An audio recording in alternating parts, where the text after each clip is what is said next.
Well, Ken, listen, thanks so much. It's a great presentation. We're going to move to Michael Nelson. Michael, you All right. there? Thanks, Ken. I am here. And by the way, I will be forwarding Ken's presentation to everybody, or his contact information, and you should feel free to contact him and request his presentation. So, Michael, do you have your deck? You want to get started? I do. Thank you. All right. Great. Thanks very much, Marty. Thanks. Take care. Ken, like you, I'm also looking forward to being able to get a haircut. I'm in New York, so let's see. So I haven't been able to do that yet, but I found my headset covers quite a bit. Are you able to see my screen? Looks good. Excellent. Great. Thank you. Marty, I really appreciate the opportunity to present to the Ivy Family Office Network. I'm here, Marty invited me to speak about food allergies and our solution to the food allergy epidemic. What Intrommune Therapeutics is a biotechnology company focused on developing treatments for food allergies that are delivered while you brush your teeth. We're in the process of closing out our Series A preferred round, which is priced at $1 per unit. What we do is really very simple.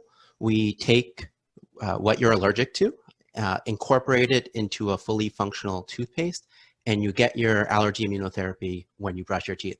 And this is really important because we know allergy immunotherapy works as long as you do it consistently. And the one thing people do consistently is brush their teeth.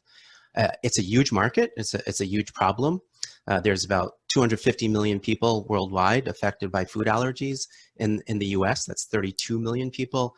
And there are 8 common foods that cause 90% of food allergies. So that's our pipeline right there, is those 8 common foods.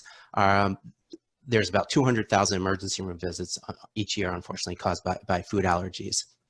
Recently, kind of a surprise, the FDA reduced the labeling requirements, which really had people in the food allergy community up in arms, because that puts a lot of people at risk.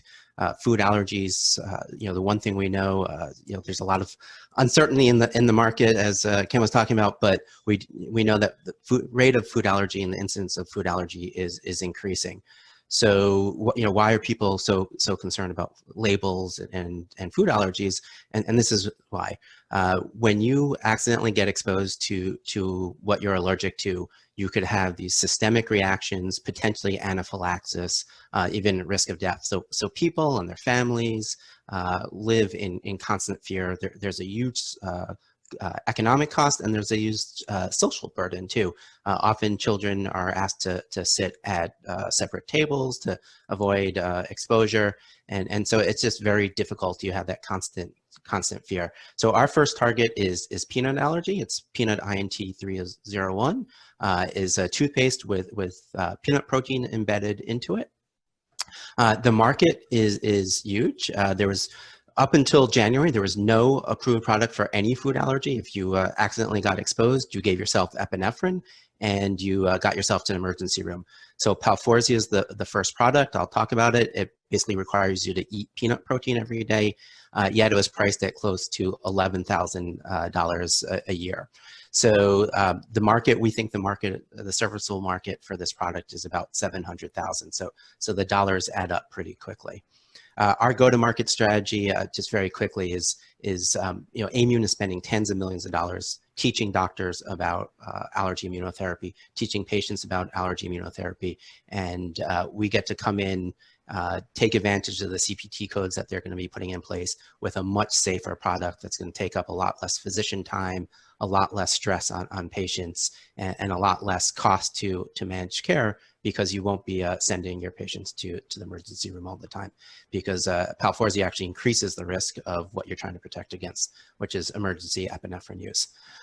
You will not find a biotech company at our stage that is more de-risked than we are. And that's because we have a few advantages. We know that targeting the oral mucosa for peanut allergy is safe and effective, and we know that using our base for allergies is also effective.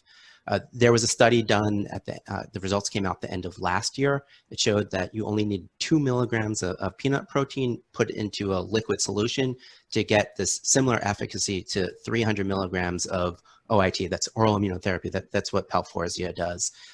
They have you eat 300 milligrams each day. So it was as effective, yet you didn't have any use of epinephrine.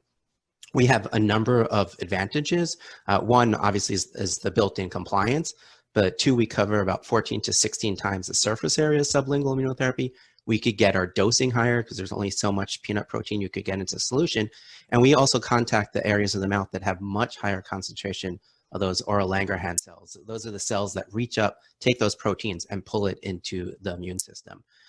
And then on the respiratory side, Dr. Reisacker, who's on with us, he's the inventor. He's done a study comparing oral mucosal immunotherapy to sublingual immunotherapy, got great adherence, got less or no systemic adverse events compared to sublingual immunotherapy. That was done in respiratory allergies, and since then there's been about 700 patients that have used this straight to full dose with respiratory allergies. So we know what we're doing works. I'm going to let our Chief Regulatory Officer talk for a minute about the IND, because the IND is a key value inflection point for us. Thank you very much, Mike. So I'm spearheading the IND, investigational new drug submission to the FDA, because that will be key for kicking off the clinical trial, obviously, in adults. And we've had a pre-IND meeting in mid-2018, and it was highly collaborative. The FDA was very enthusiastic about our modality of therapy and approach. They mandated that we actually do not need a toxicology review because the active ingredient is peanut protein, which is generally regarded as safe because it's naturally occurring, as opposed to chemicals, which have tox issues of their own.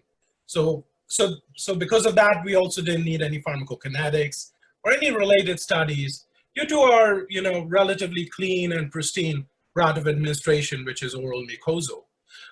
Because of a swish and spit approach, where we are just expectorating all of the protein, and so there is no systemic absorption, and so no perceived tox or pharmacokinetic issues from that point of view.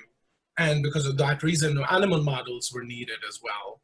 So we have all the required data in hand in terms of the stability of the peanut allergen and the toothpaste matrix, which has demonstrated remarkable stability till the 90-day time point. And we expect it to continue into the 180-day time point as well at room temperature. Unlike Palforzia, which requires a very pristine cold chain mechanism, which, as you know, there's many a slip between the cup and the lip in a cold chain mechanism, including degradation of that peanut protein. And so we are in the stages of finalizing the principal investigator with the clinical research organization, which is just a bureaucratic regulatory submission to be included with the IND and stuff.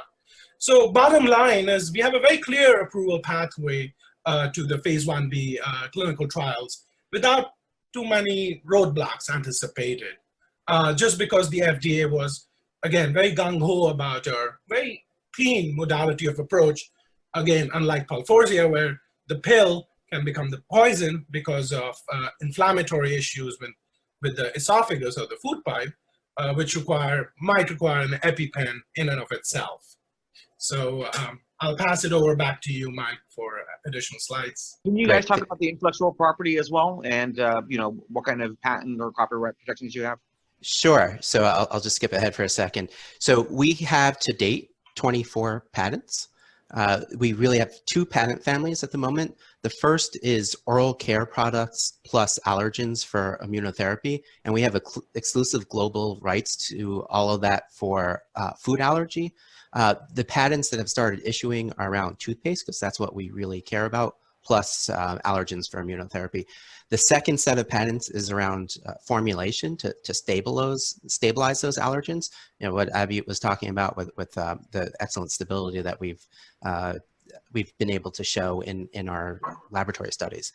So, and then we actually have a third set of intellectual property that we're expecting to file that will take our protection to 2040 and potentially even beyond. So we have quite a bit of coverage. Nobody else can do oral mucosal immunotherapy. guys have about 10 minutes left. Great, thank you. So I want to leave time for some questions, so I'll try to go through the next bit pretty quickly. But there's really a few routes that are being developed